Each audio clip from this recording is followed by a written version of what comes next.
मेरा वीडियो बनाने का एक मेन पर्पज़ है और मैं आप लोगों को आगाह करना चाहता हूँ। आज एक वीडियो बहुत ही शानदार हमारे माइंड में आया और मैं इस वीडियो के माध्यम से आप लोगों को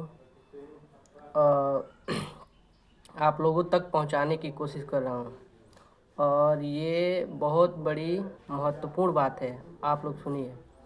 एक मूवी है जिस मूवी का नाम सरफिरा है, जिसमें अक्षय कुमार हीरो है।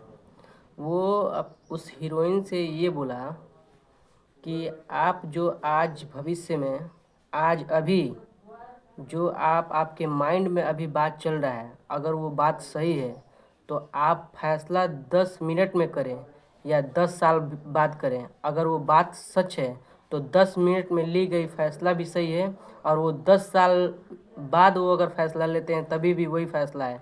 तो इससे साफ साफ पता ये चलता है कि आप अपने टाइम को बर्बाद ना करते हुए भी वो फ़ैसला उसी समय ले सकते हैं, लेकिन आप उस फैसले पे राज़ी ही नहीं और वो 10 साल बाद जाके वही फैसले पे फिर आप राज़ी होते हैं। तो इससे जाहिर सी बात है कि आपका वो समय नुकसान हुआ, आपका वो बीता हुआ कल भी नुकसान हुआ।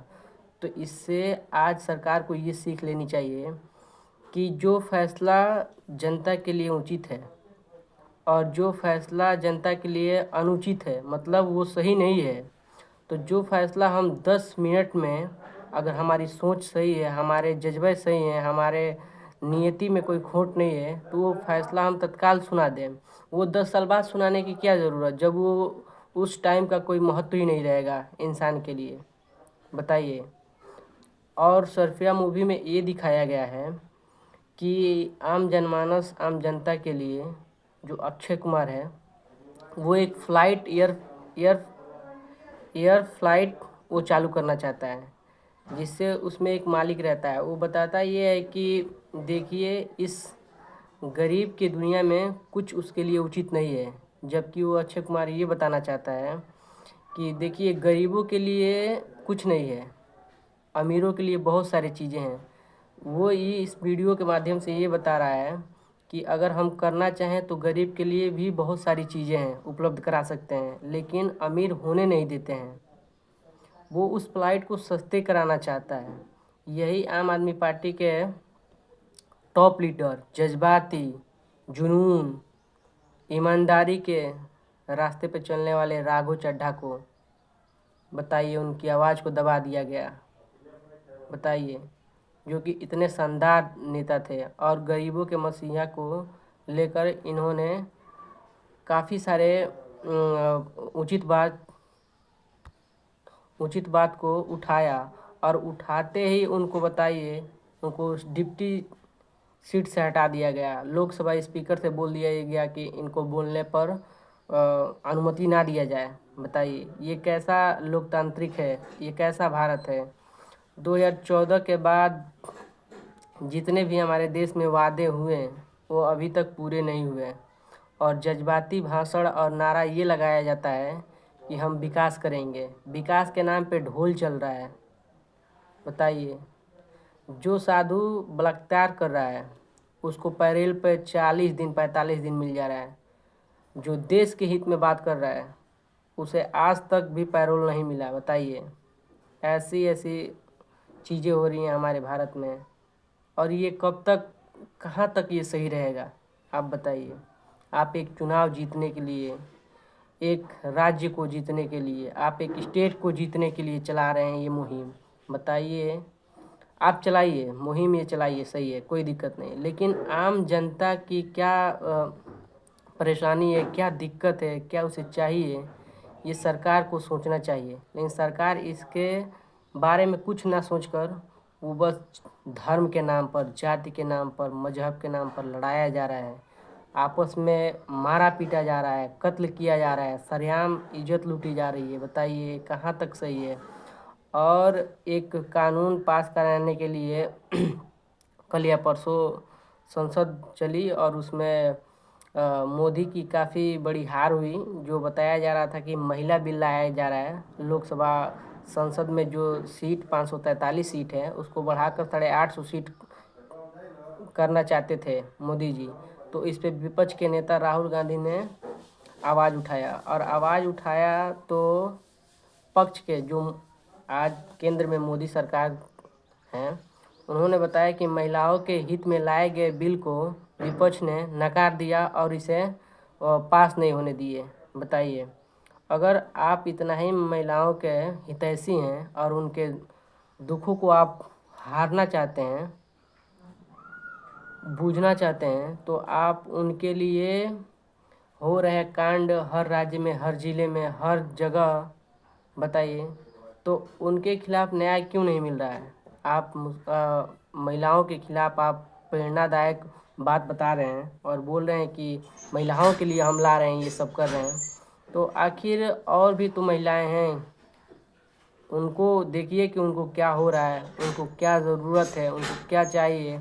और तो सरेआम नेता आजकल ऐसे हो गए हैं कि सरेआम इज्जत लूटी जा रही हैं महिलाओं को, और आप बता रहे हैं कि ऐसा कोई दिक्कत नहीं है। आखिर क्यों? ये कब तक चलेगा? ये जनता को खुद सोचना पड़ेगा और एक निर्णायक समय चुनना होगा उनको कि हमें किस सरकार को और कैसी सरकार लानी चाहिए हमें। तो ये बहुत महत्वपूर्ण चीज़ें हैं कि उनको एक निर्णायक और जुझारू नेता चाहिए कि जो देश को आगे बढ़ाने में उसकी हर पल, हर मिनट, हर घंटे की सोच ये हो कि हमारा देश कैसे आगे बढ़े, हमारे देश में जाति के नाम पर लड़ाया ना जाए, हमारे देश के नाम पर कोई आतंकवादी हमला ना हो। ऐसे हमारे प्रधानमंत्री होने चाहिए। देखिए, नेपाल के प्रधानमंत्री जो रैप सॉन्ग गाता था, आज वो नकम्मी सरकार को उखाड़ कर फेंक दिया वो, और जिसका नाम बेलन शाह है, वो नेपाल के प्रधानमंत्री बन चुके हैं। और उनके जितने भी कैबिनेट मंत्री, यंग कैबिनेट मंत्री बनाया, पढ़े लिखे को कैबिनेट मंत्री में उन्होंने मौका दिया।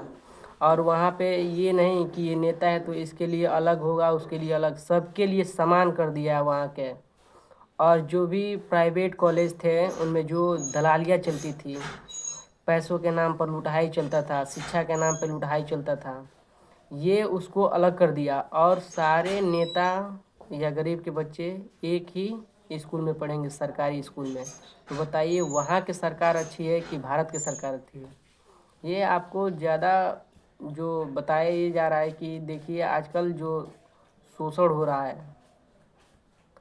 इसका उच्चारण ना होकर आप राजनीति में आइए, ठीक है, लेकिन इसका कोई एक सटीक निवारण होना चाहिए कि आप जो कार्य कर रहे हैं भारत को आगे बढ़ाने के लिए कार्य कर रहे हैं, या फिर भारत के कुछ राज्यों के लिए कर रहे हैं आप, तो ऐसे ना करके हमारे भारत के लिए जितने भी महत्वपूर्ण निर्देश उठाए जाएं, भारत को आगे बढ़ाने के लिए उठाया जाए।